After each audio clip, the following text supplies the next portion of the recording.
Well, good afternoon and welcome to the last lecture in Comp 422, Comp 620. We'll be briefly going over some of the material and explaining what's going to be on the final exam. Reminder of the course evaluations. You really need to do these for every one of your classes. They are important. The administration probably puts more value in them than they probably should. But it's an important way to explain to your faculty members what they might do to improve the class and to let the administration know if the faculty is doing what they should be doing. I might note that the graduate students have been much better at filling out the course evaluation than the undergraduates. Only a few of the undergraduates have, and many of the graduate students have. So please consider that. Okay, what's going to be on the test? The test may cover everything since the beginning of class. Here's the list. I'm going to shorten that down a little bit today and explain some of the things that are very likely to be on the exam. I know since I wrote it already, and give you some hints of what things you should probably remember. But there are all the topics.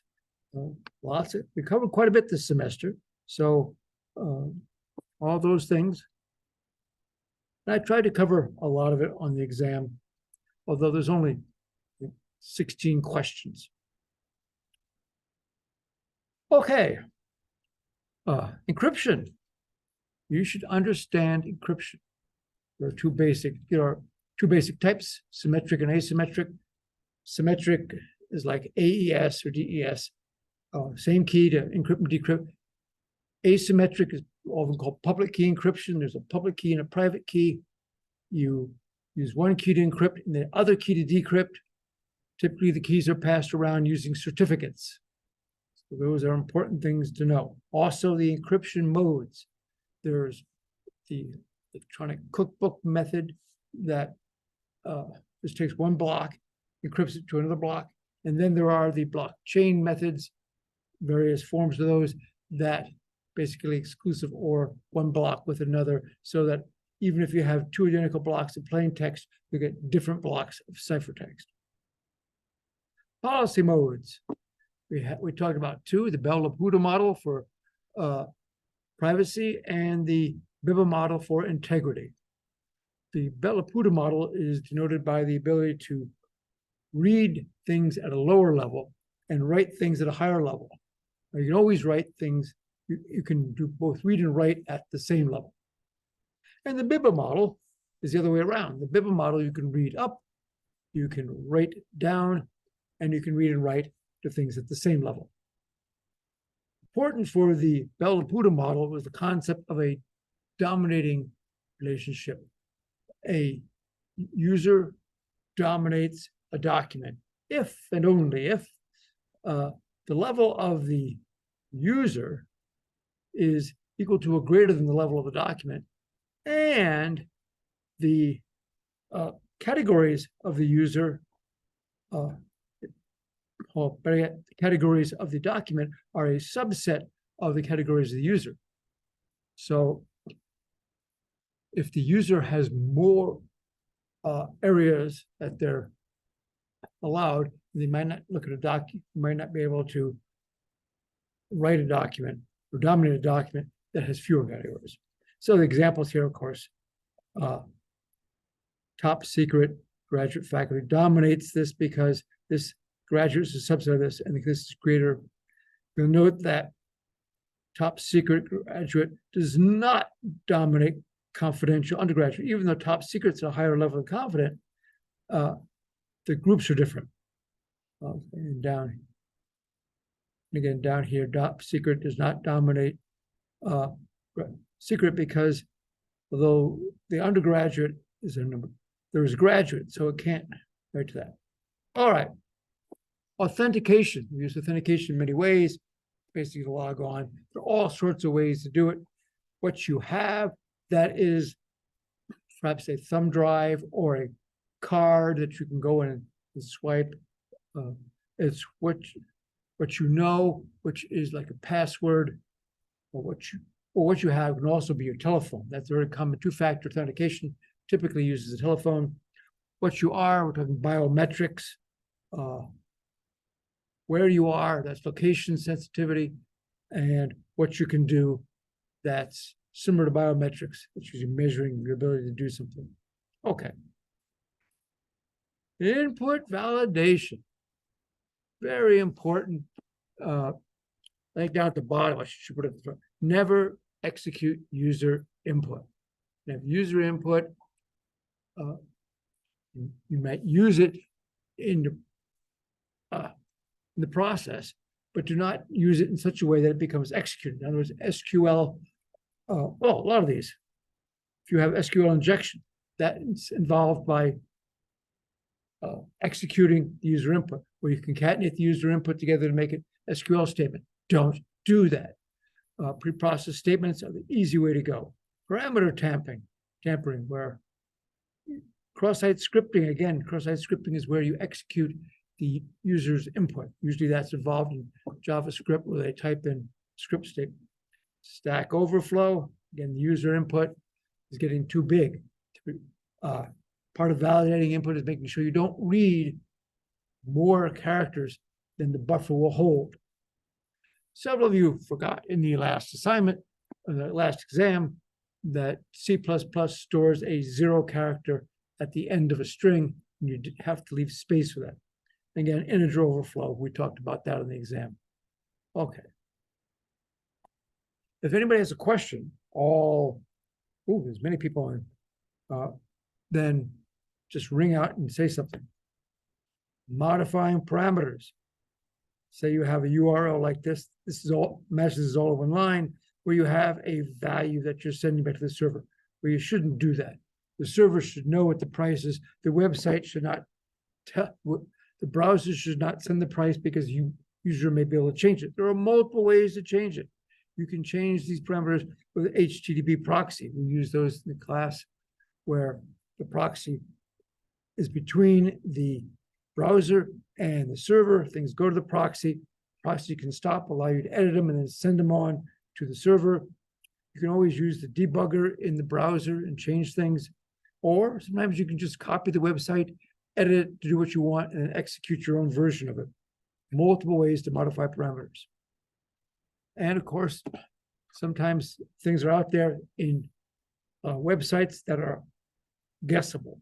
You might have, homework 3 solutions. Well, if there was a homework 4, where would you find it? What would be homework 4 solutions? So, yeah. This can be avoided by using long random names. If you have a long name of random characters, people are not going to be able to guess it.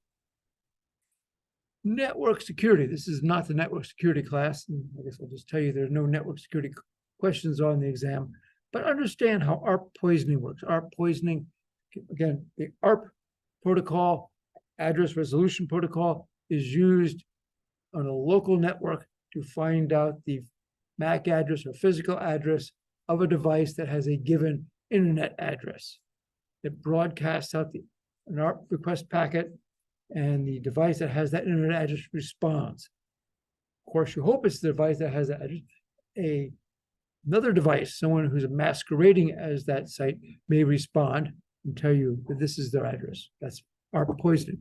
DNS poisoning is where somebody's faking being a domain name server or putting false information into a domain name server. So when somebody's trying to convert from domain names to internet addresses, or internet, that's the real world address, like www.acme.com, down to a numerical internet address.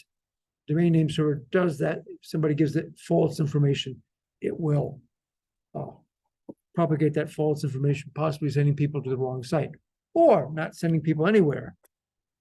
You know what a firewall does? A firewall can either be a separate device, it can be part of a router, it can be software on your computer, your laptop, or your desktop that filters what comes into your computer or what goes out, so that you can try to avoid getting data that you don't want. Malware. There's all sorts of malware. Viruses. Viruses are noted by their ability to infect other executables or other files. Viruses can not only be in an executable, they can be in anything that executes something. For instance, Microsoft Word has macros. If you have a macro in Microsoft Word, it can contain malware. It can do something you don't want done. And some malware can infect other files. So you're going to have malware. It is possible for malware in a virus or Microsoft Word to impact other Word documents or other executables. Worms are programs that do something nasty and send themselves to other computers. Trojan horse is a program that does something you'd like and in the background does something that you probably don't like. So basic concept. You hear about this word a lot, Trojan horses, from the famous tale, Trojan War, where Trojan horse is doing something, behind the scenes is doing something you don't want. Rabbit is a program that just wastes computer resources. You can have rabbits that waste time, waste disk space, waste network. There's all sorts of ways to do that.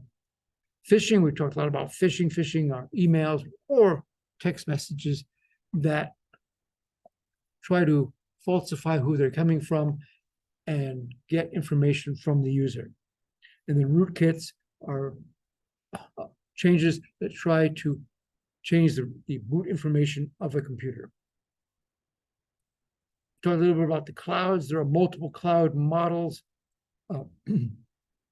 And again, if you are doing it, this is not a cloud model. This is the non-cloud model. If you're doing the system on the traditional way, where you have your own computer system, where you have to worry about the network, the storage, the servers, the operating system, all the middleware, all that is under your control. It's under your control. You have to have people to manage it. You have to pay for it all. Infrastructure as a service. In that case, you're purchasing the computing resources, the virtualization, the networks, the servers. Somebody owns that, and they're providing you with the ability. You load your own operating system and middleware and applications and everything onto the system. Platform as a service, that's where you want to run your applications in somebody's machine. They provide all the other facilities. And then software as a service is where they provide all the software. You just provide the data. Actually, that data shouldn't be there. For instance, if you have a web server, or you are using somebody else's web server, and a lot of web servers are out in the cloud, all you have to do is provide the web pages, and they appear as if it was your web server. Okay, shorten that right up. Boy, it's a record time. Things you really want to know come Monday. You want to know when and how to apply encryption and what type of encryption. You want to know how to do an SQL injection attack. Done this before. You want to know how to do a cross-site scripting attack. And you should know about the Bella Poodle and the Biba access. I like the Bella Poodle questions because they're multiple choice, and then I don't have to read them myself. How nice. Okay. Any questions about the exam? Speak now. I have one. Yes, sir. Go ahead. What date is the exam? Oh, it's coming up. It's Monday. Excuse me, the question? Monday at what? Or just another question. What was the? No, do it yourself. Yes. SQL injection question will be on the server. There will be several questions where you'll have to use the class server to do something. Those are much harder for you to accomplish with the AI system. Okay, I'll get back to that question about the exam. There, the exam is Monday morning, starting at 6 a.m. all the way to midnight. It will be online like all the previous exams. Hope that answers the question about the exam. How to get ready? The exam will be like the past exams, so you can look at the past exams, look at the past assignments, those class assignments. I kind of dug from those. Again, the format of the exam, it will be very much like the previous 3 exams. It's online on Blackboard at about 6 a.m. to midnight. Remember, answers must be 5 sentences or less and no more than 75 words. We've had that rule for the last 2 exams, and people still give me lengthy answers It costs you points if you give me lengthy answers. We take points off. My TAs are trained to take off points, and it's a sliding scale depending on how long you are. But remember, 75 is the limit. It's not that hard. You should be able to say it to them. If you have questions during the exam, you may email me, you can call me, you can text me, and I'll respond. I might note that if you are getting ready for the exam, I will be out of town Thursday, Friday, Saturday, and Sunday. And so you'll have to wait. So either today, I'll still have my phone. You can still text me or call me, but I won't be back until the day of the exam. Any more questions? Well, that's it for the. I have one. Yes. Mr. Williams. Yes, sir. I was just want to know, by chance, did you view my email I sent to you today? Yes. Did you get my response? No, sir, I haven't. I can Okay. view and check I right thought now. I did. Okay. I will make sure when I get back to look at my email again and make sure I did respond. No, sir. Yeah, I haven't received a Okay. response, but it's just my decision to opting out. Okay, yes. sir. If the exam, okay, let me go over that for a minute. Good question about this exempt from the exam and some questions on that. If the email I sent to you with your grades told you that the exam was optional, then you do not have to take the exam.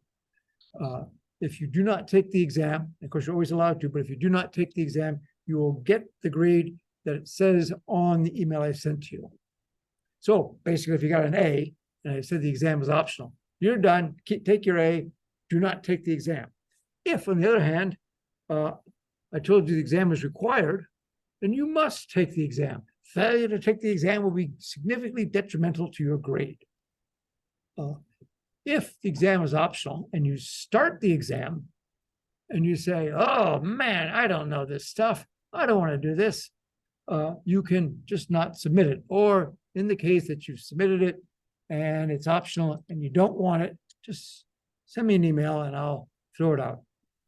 Any other questions about that? Don't go away yet. I've got more. Okay. All right. That's pretty much everything for the class. I do have some other material, the ramblings of an old man, but since I'm here and I've got that opportunity, I'm just going to do it. So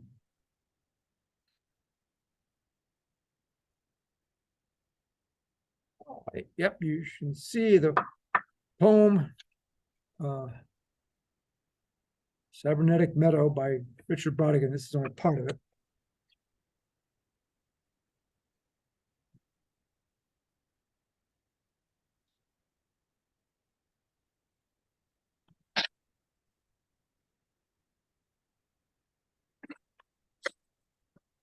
Okay, hope you read that. I kind of like the poem.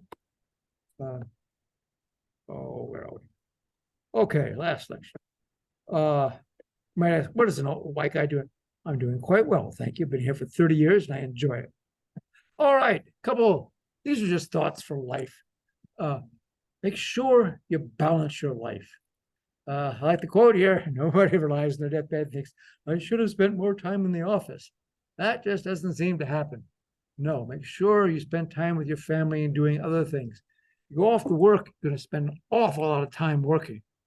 You're going to work 8 hours a day, probably. And if you start 8 to 5, that's a 9-hour period. Then there's time to get there, time to get home. Some of you spend time at work doing work stuff.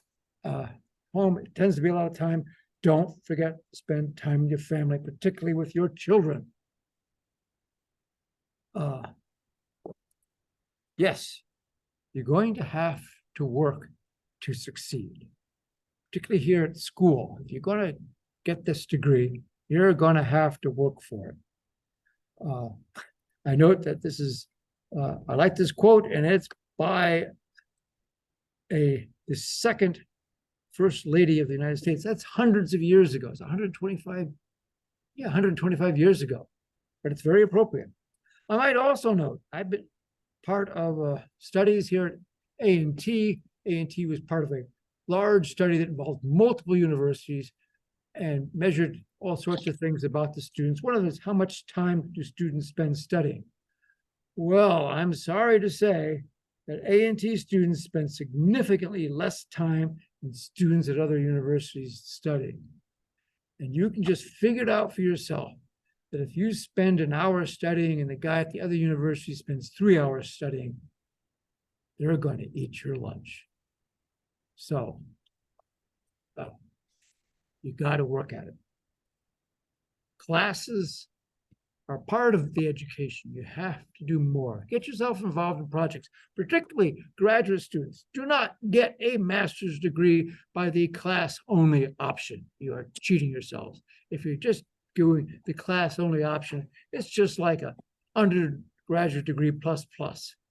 No, you want to get a master's. If you're going to get a master's or a PhD degree, well, PhDs are always projects, but masters, get involved in a project. Get involved, because that's where you're going to gain the real deep understanding of the material.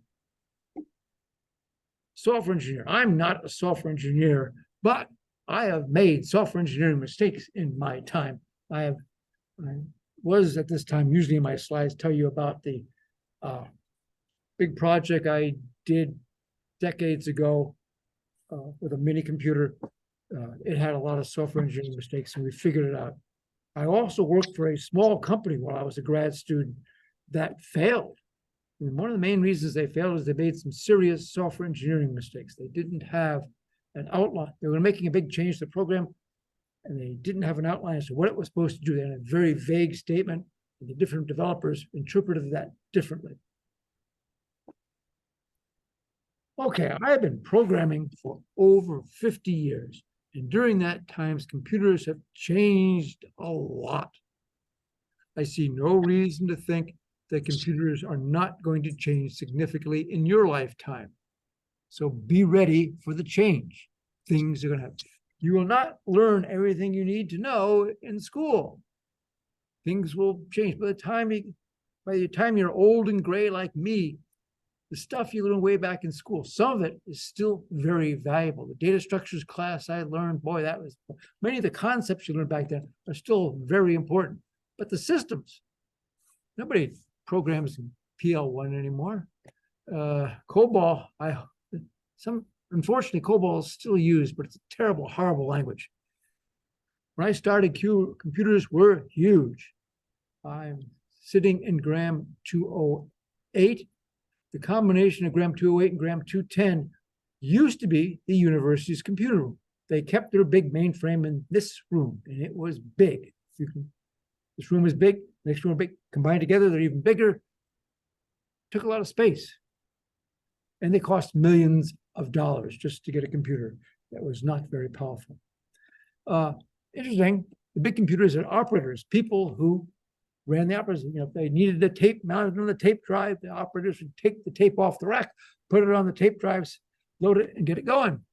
Do all sorts of put paper in the paper and do other things that the computer demanded of them. The operators, it was not a high-tech job. Somebody with a high school education could do it, but after a while, there was a difference between a good operator and a bad operator, or an inexperienced operator. The good operators knew what the computer was doing. They could look at the blinking lights and tell you whether things were going okay or not, better than almost anybody else, better than the engineers, better than the programmers.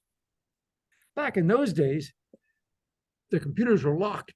You couldn't, in order to get into them, you had to have, I had to put my ID card in the slot and type in my code number. You printed output, because you still had terminals, but you also sometimes you got printed out, put it in a box. You needed a key to get the stuff out of your mailbox. Only a few people could go in and use the computer. It was restricted access. And that computer operator was kind of a casual security guard. If you walked in the door and they didn't know who you were, there was going to be confrontation. Now your computers are internet connected to everybody. That makes a big difference in the world of cybersecurity. Back in the old days, there were only a few people using the computer, and those are the people who maintained it. If we broke it, we'd have to fix it. So now your computer's connected to everything. You have to be very careful about programs that are run in a computer and what they might do to the computer's performance, stability, and security. Things were not very secure before, but need to be much more secure now, and probably even more secure in the future. Somebody had a comment? Okay. Efficiency. When you're writing a program, don't always have to worry about efficiency.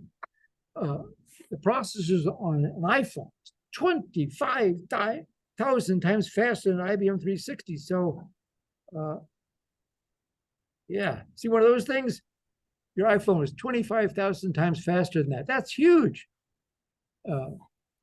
More memory, faster processors, networking. Like, man, you look at your phone does not only the telephone, Wi-Fi, near-field communications, Bluetooth, lots of communications.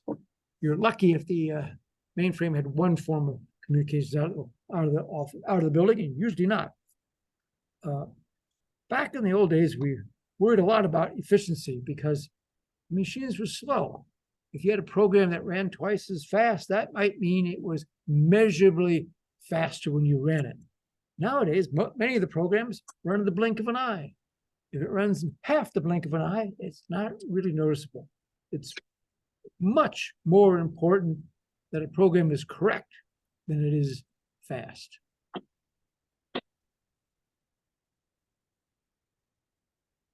Somebody out there is making noise.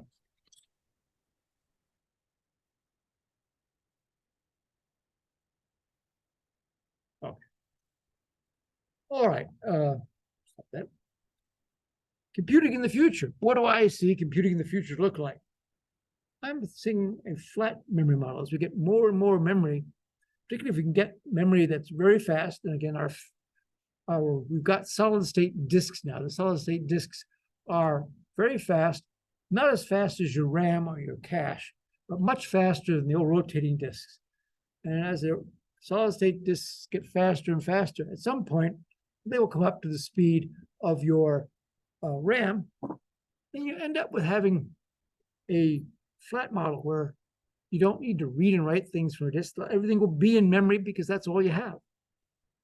Lots of connectivity. Well, we have lots of connectivity, maybe too much. AI systems will be necessary to filter out all the information.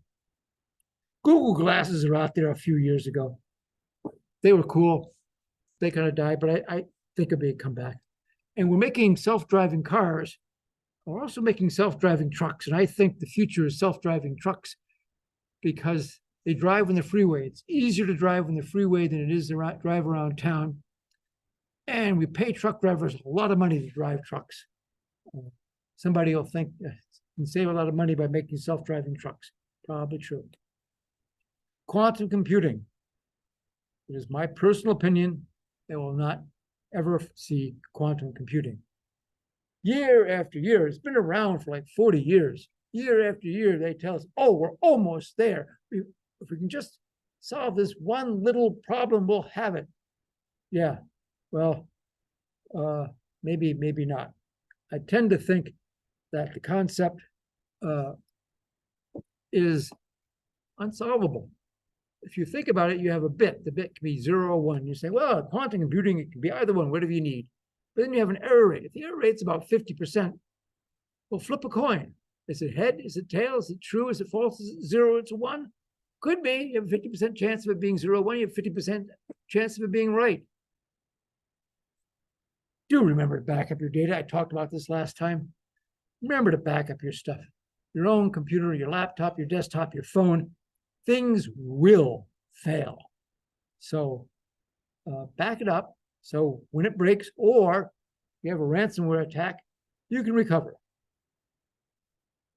Has nothing to do with computers, but an old man will tell you, save your money. When you get a job, you'll start making a lot more money than you had. You probably don't need all of it, at least initially. Save a bunch. You'll be glad you did. Particularly if you start a job before you get married, before you have children, you'll probably have a surplus of bucks, which of course you could easily spend by buying a really fancy car and a big house, or you could buy a more moderate car, buy a used car, buy a, more moderate house. A house is a good investment. Living in an apartment works nicely. It's cheap, but not that cheap. If you have a house, you might end up paying a mortgage, buy yourself a moderately sized house. You might end up paying a mortgage that's not much more than rent, but you're gaining capital with it. When you're done, after paying rent for 20 years, you have nothing. If you pay a mortgage for 20 years, you've got something. You might have paid off the mortgage. Oh, yes. And if you buy a house with a mortgage, if you can pay for it, or if you can pay it, get a 15-year mortgage instead of a 30-year mortgage. A 15-year mortgage is a lot better deal. Yes, it costs more every month than a 30-year mortgage, but a 30-year mortgage, you're paying almost twice as much interest than you are on a 15-year mortgage. You save a lot of money on a 15-year mortgage. Also, saving money. Here's the numbers I have. You look at the stock market over the long term. There's ups, there's downs, there's good years, there's bad years. It's been a pretty good year, 2023, but on the average, the last 4 years has gone up about 11.5%. Imagine you save $100 a month for 40 years. 40 years is not unreasonable. You're about 25 when you get out of your graduate degree, go get a job, wait till you're 65. During that time, it's 40 years. If you save $100 a month, which is not a lot, you've saved $48,000. That's $1,200 a month times 40 years for $48,000. But at 11.5% interest, it'd be worth $844,000. That's a lot of money. Of course, it probably won't be as much money then because of inflation, but it's still a bunch of money, much more than the $48,000. And you're going to need it because they're already talking about cutting back on Social Security. Don't plan on living on Social Security when you get there. The world belongs to those that participate. Don't just sit there, do something. Be active in your community, help out, vote. Be sure to vote when it comes around. A lot of ways you can help in the community. Do something. There's always the need. So stay active. This is from the old guy who goes out and is running a race this weekend. Yes, I'll be running against some of the best old runners in the country. I am not by any stretch of the world one of those, but it's always fun to go see these guys who can run faster than I ever could when I was in high school, and they're 60, 70 years old. You want to stay fit. Not, like you think you're going to live longer, but it's nice to be able to live in a healthy way during your life. Instead of you can be old, it's better than being old and decrepit. And my last piece of advice is be nice. You need to respect the inherent worth and dignity of every person. We need more of that. Remind your politicians. That's it. That's it for this semester. If the final exam is required, study hard. It's on Monday. That's next week, about 5 days from now. Are there any questions about the course, about the final exam? Okay. No, sir. Yes, we have one. I don't have any questions. I just want to say thank you for being a great professor this fall. I'm glad you enjoyed it. Hope all of you enjoyed the class. Yes, it was a challenge teaching. I'll tell you, it's a challenge making these exam questions with ChatGPT and other AI systems out there. And I think much of the exam is ChatGPT safe, but not all of it. But remember, the concept here in taking classes is to learn the material, not to learn how to be really good using the AI systems. Okay. But thank you for attending, and I wish you well this semester. Hope you do well in all your finals this semester and for the rest of your career. All right. And I'll be looking out for your email. Thanks. Okay. Bye. Thank you, Dr. Williams. This was a great class. I really do appreciate it. Glad you enjoyed it. Fill out those forms. Bye.